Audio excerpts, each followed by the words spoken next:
Let's talk about the main findings out of that book. You were telling me this is a book that you launched a year ago. So let's just pick, if you like, the main themes that you picked up that companies should be aware of when dealing with this. Sure. We wanted to take a look at what was driving workforce productivity, essentially white-collar productivity, and what the impact was on improved workplace productivity and financial performance. Right. And what we found in our research is that the best companies, that is the average of the top quartile of the sample of companies, were 40% more productive than the rest, the average of the remaining three quartiles, as a result of the way they manage the time, talent, and energy of their workforce. Right. Stated differently, you would say that the best accomplished as much by about 10 o'clock in the morning on Thursday as the rest do all week. Right? And these people keep producing, they keep innovating, they keep coming up with great ideas, they keep executing the great ideas they've already come up with. So over time, that differential becomes an overwhelming source of competitive advantage for these companies. Michael, are you suggesting that we should be working 2-hour days? No, I'm suggesting that if you could eliminate all of the factors that get in the way of you working productively and the time that you're at the office, if you were put in a role that was best suited for the talent that you have, and if you could be engaged and inspired in your work, that you get a lot more done. Sure. And you might get as much done by 10 o'clock in the morning on Thursday as your colleagues working at other places accomplished all week. Yeah.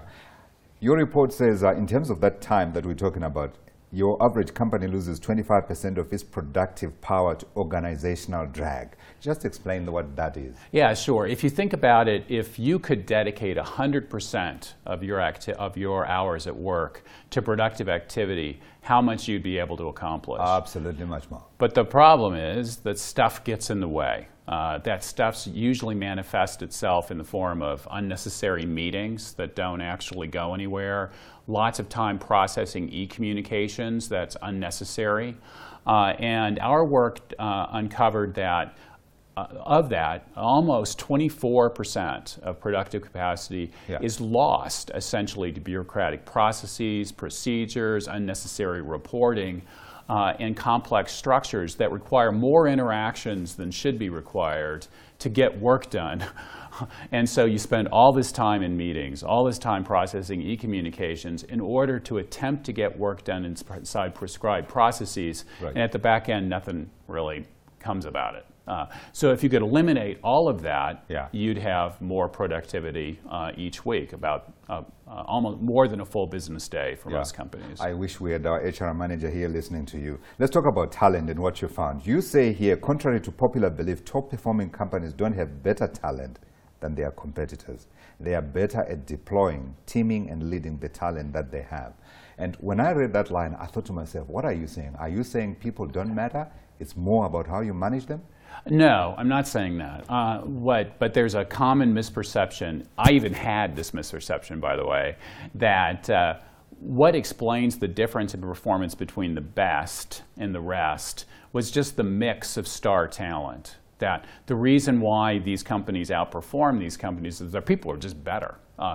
And it turns out on an average to average basis, the mix of people is basically the same in the two groups. What's very different is the way star talent or top performing talent is deployed, meaning what job they're put in, what teams they're put on and who's on those teams, and how they're led and who their leaders are.